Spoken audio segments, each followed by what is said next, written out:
Hey there, wrestling fans! Welcome back to the channel where we talk about all things wrestling. And today, we've got a hot topic that I just can't wait to dive into. So make sure you hit that like button, smash subscribe, and ring that bell for notifications because you're not going to want to miss a single moment of this. First things first, let us refrain from tribalism and toxicity in the comments. I've noticed an uptick in WWE trolls who cyberbully Tony Khan in my comments, and this will not be tolerated. It's funny that they claim all elite wrestling is so bad, yet Khan lives rent-free in their minds. Furthermore, I want to stress that this video is unbiased, and all thoughts and opinions are based on facts and research. Alright, so let's get into it. We've got to talk about the genius that is Tony Khan and how he's completely revolutionized the wrestling industry with the reintroduction of rankings in all elite wrestling. Now, this, my friends, is what I call bringing back the realism to the sport of wrestling.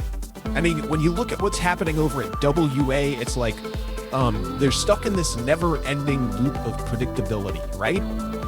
And let's not even get started on their current champion, Roman Reigns. No disrespect to the guy's talent, but come on, the way he's been booked, it's like watching paint dry. But if the paint was also somehow, condescending to you. And then there's Triple H, the so-called King of Kings, more like King of Snooze. Am I right? His booking decisions are about as exciting as watching a test pattern on TV at 3 a.m., but hey, that's just my opinion. Now back to Tony Khan. This man is globally recognized as the best wrestling owner and booker, and for good reason. He's brought back a sense of legitimacy to the sport. With all elite wrestling's ranking system, every match, every win, every loss, it all means something. It's not just about who's got the flashiest costume or who can come up with the catchiest catchphrase. It's about Cage Match, the most renowned wrestling website used by those that actually appreciate the sport, and not Twitter formerly known as X-Droids that love watching WWA because they aren't as intellectual as all elite wrestling fans and Redditors. And let's be real here. The rankings give us real fans of wrestling something to talk about, to debate over. It's like we're part of the sport, not just passive viewers like those who watch WWA. We get to see our favorite wrestlers climb the ladder, fight for their spot, and it's refreshing, you know? And between you and me, it's a breath of fresh air compared to the sports entertainment we're being force-fed by WWA. What's the deal over there? It's like they think we've forgotten what wrestling is supposed to be about. But hey, that's just how it is when you're more concerned with making movies than making memorable matches. So in conclusion, folks, Tony Khan is not just changing the game.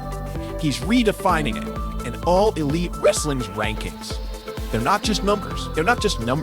They're a testament to what wrestling was, is, and should always be about. Competition, skill, and the undeniable thrill of the fight. Alright, that's it for today's rant. If you agree, disagree, or just want to join the conversation, drop a comment below. And remember, keep it respectful, even if you're a die-hard WFN double, you a WF on. We're all wrestling fans here after all. Also, to those thinking I'm using AI, please chill. I don't have the best quality microphone, and I'm from Boston. It's called a Boston accent, for goodness sakes. It's called a Boston accent, for goodness sakes. Catch you with the next one, where we'll break down this week's all elite wrestling rankings and predict who's gonna rise, and who's gonna fall, and who's gonna shock the world. Until then, keep it real, keep it wrestling, and I'll see you at the bell.